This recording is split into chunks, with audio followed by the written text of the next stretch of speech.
a restless young man, trapped in endless overthinking, discovers an ancient master whose simple task with an empty bowl reveals the secret to peace and living fully in the present.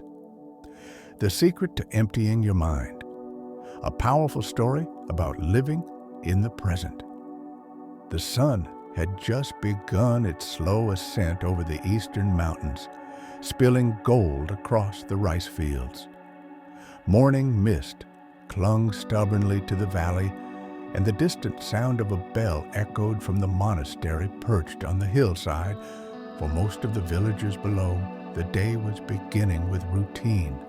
Farmers reaching for their tools, children rubbing sleep from their eyes, merchants preparing their stalls. But for Arin, the morning brought only more heaviness. He sat on the edge of his small bed, staring at the wooden floor as though it could provide him answers. His head throbbed with the weight of thoughts that refused to quiet. What if I fail again? What if I'm not enough? What if tomorrow brings more than I can handle? He had barely slept, tossing endlessly, and now the day greeted him with the same cruel chorus of what ifs. Life, to him, felt like an endless struggle against his own mind. He wasn't lacking food, nor shelter, nor even opportunity, but he was lacking peace, and that felt worse than poverty. When he could no longer bear the silence of his own room, he left the house, stepping into the cool morning air. Villagers greeted him, but he only half heard their words. His attention was always elsewhere, on his failures of the past, on the fears of the future. Even when people smiled, he barely saw them, because his thoughts were louder than their presence. That morning, his restless wandering carried him farther than usual, until the monastery bell seemed closer than ever. He looked up, squinting against the brightening sky. The monastery sat on a ridge like a silent guardian, its red and gold walls glimmering in the dawn. It was said that within those walls lived Master Ryokan, a teacher whose wisdom ran deeper than the mountains themselves. Some called him a saint, others called him simply mad. But all agreed those who sought him rarely left unchanged. Arin paused on the road. He had heard stories, of course, stories of people who had come with heavy hearts and left with light steps, of men burdened with grief who returned smiling, of women drowning in fear who learned to breathe again. He had dismissed these tales before, thinking them exaggerated or born of superstition. But now, with his own thoughts suffocating him, he found himself walking toward the monastery gates. The wooden doors towered above him, carved with ancient symbols he didn't recognize. For a moment, he hesitated. What if the master turned him away? What if he made a fool of himself? Yet the weight of his restless mind pushed him forward. He knocked. The door creaked open, revealing a young monk in simple robes. His eyes were calm, almost too calm for someone so young.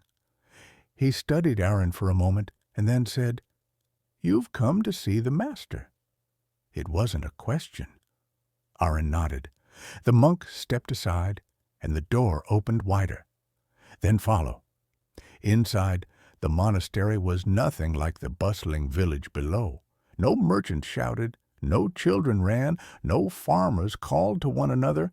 Instead, silence ruled here, a silence so complete that Arin could hear his own heartbeat, quick and uneven. The monks moved quietly, tending to their chores as though each action, sweeping, carrying water, arranging flowers, was an act of devotion. The young monk led him through a garden fragrant with pine and jasmine until they reached a small courtyard. There, seated beneath an old maple tree, was Master Ryokan. His hair was white as snow, his beard long and unkempt. His robes were plain, and his hands rested loosely on his knees.